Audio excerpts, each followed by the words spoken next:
Hi, so I wanted to showcase my field trip that I decided to research on and learn more about and how I can maybe use it as an elementary school teacher.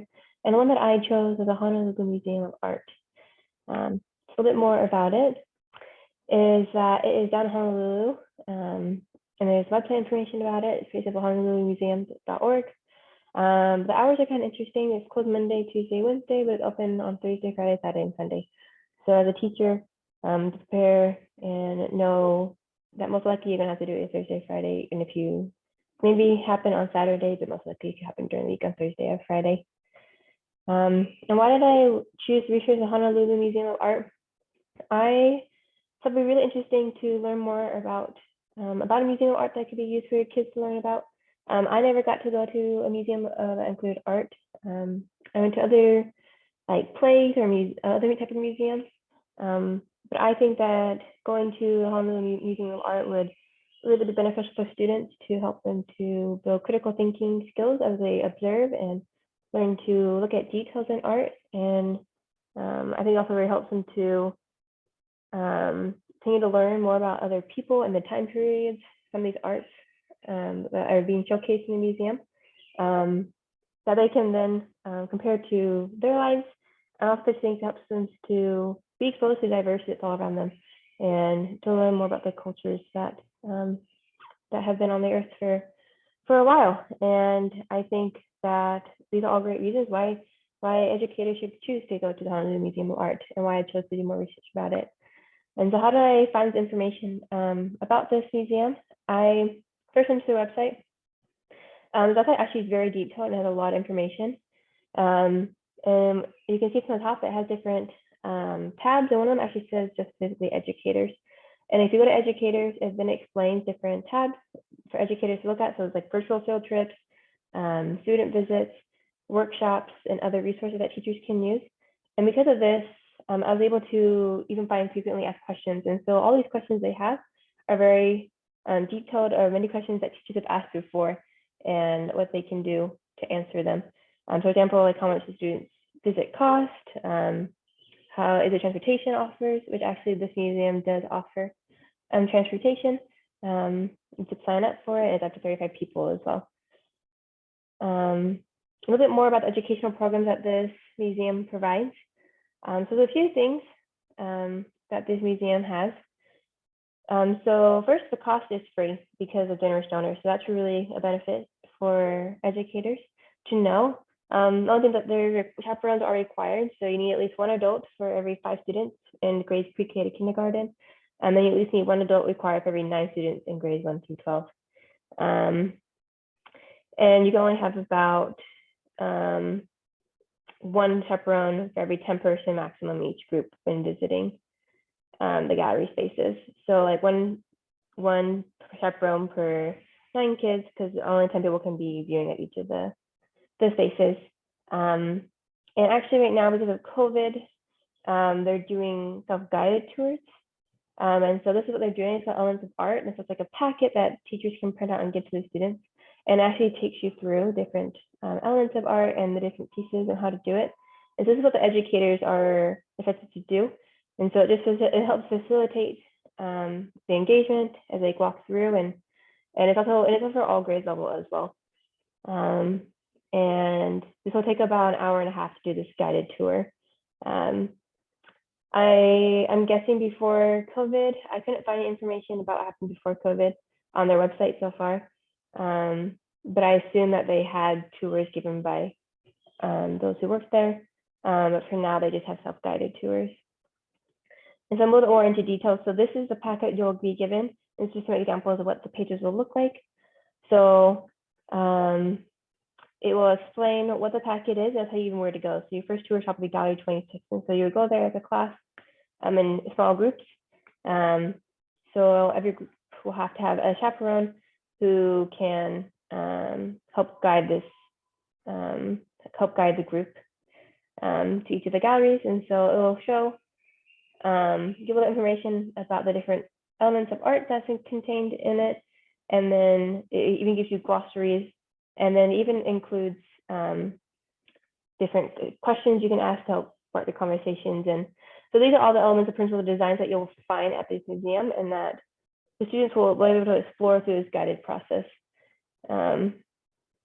And because of that, there's a lot of different standards for social studies with Hawaiian Common Core that this can apply to. So there's a few that I found that can be really good resources for teachers be in mind. And so for third grade, they can help analyze how cultural practices and create and influence communities. And even though it doesn't say art, I believe that part of culture is art. I think that'd be a great one to explore by going to this museum. Other ones would be how people, ideas, art, and literature, science, and technology shaped the Renaissance. And so you can look at different paintings and sculptures during the Renaissance at this museum. Another one that would be really good would be art, science, and technology for sixth grade, which would be evaluate the lasting impact of philosophy, art, science, technology, classical Greece, Rome, India, and China. So you can look at different arts as well at this museum of these different places. So all of these things will help students to analyze and to explore and evaluate different art pieces, which I think would be really beneficial for them to help practice and cultivate their critical thinking skills and analyzation skills. But this museum has a lot of resources on their website for teachers to explore. And so they have stuff just for teacher resources. And there's actually different packets and handouts that you can give to kids to help them to develop a sense of understanding the concepts of art. And then it even includes different classroom posters that you can have. There's about 6 in total. And all of these, this is an example of one of them, and all of them are connecting to the Common Core standards of like math and language arts and visual arts. So that's really cool that they have these posters that teachers can put into their classrooms that students can analyze and read about and interpret. And it says observe, describe, interpret, and connect. And by doing this, the students are able to continue to build their understanding of art and their skills in critical thinking. It's more resources that this library has. In person, they have a lending collection. So basically that educators can come and look at objects with their students and that they can use objects in schools and the students can like see and touch them. But I think it's a really cool opportunity for them to like physically explore the material.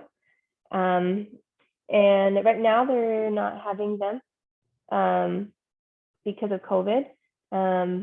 But before you could go and obtain this and do this as a part of your collection and your study when you go there. Also part would be another resource that students could do for hands-on would be they have hands-on lending boxes. So instead of maybe not able to go in a lending collection, you can have these lending boxes be ordered to your classrooms or you can pick it up. And this helps them to be able to build some objects and see the objects and then engage and learn more and have a deeper understanding of different elements of art. So that was really cool. We both have hands-on experiences with the art pieces, which a lot of museums don't offer because a lot of them are just you walk around and you observe the art. Another resource that this website has and this museum has is that for teachers, you can be able to look up at least 15,449 items of different elements of art and concepts that you may be looking for something specific, and you can look around different artists, classification, collections, many different ways that you can research. It's another great way for you to be able to showcase art in the classroom, especially during a pandemic. And so another few resources they have for teachers that because of COVID, they also have virtual field trips. That's one of the things I was able to research as I was doing this. I was able to look at the virtual field trips, and there's like YouTube videos they have of the different element art, so they like color and shape, and those are for the younger grades, and they have a few more sections for the 6 to 12 grades as well. But these are just videos that they can still explore virtually, even if they can't be there. So this is a great resource for teachers to know about from this museum that it offers. And of course, if teachers and educators want more help in having to integrate art into their classrooms, this museum puts on educator workshops for them. So they can come in person. I think one time this next month they can come in person, but then there's another one in April where they will do a virtual online for 3 days and be able to attend that. So they have instruction and ideas for them to be able to know how to integrate art more in their classrooms. So because of that, when I was doing this research, there's a few anticipated problems I saw as I was researching this. One would be helping the kids to understand they can't touch the art unless we're in that lending collection area, or if we had a lending collection in our own classroom. So I think just helping students understand of following the rules of a museum and understanding how to act properly in a museum. I think that would be probably a problem, helping students understand how they should behave in a museum like this. And I think also another problem that we anticipated is helping them stay engaged throughout it. Since it is a self-guided tour, it's going to be much more difficult to make sure that they are staying engaged and focusing on without having a tour guide being there other than just a teacher helping guide and having that packet.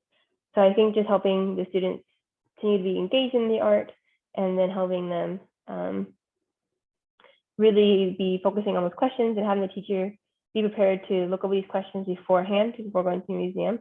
Even maybe going to the museum beforehand, we'll know what questions they can ask to help engage and help the students learn more about art. And that is all that I learned about the Honolulu Art Museum. And I think it's a great resource for educators to use.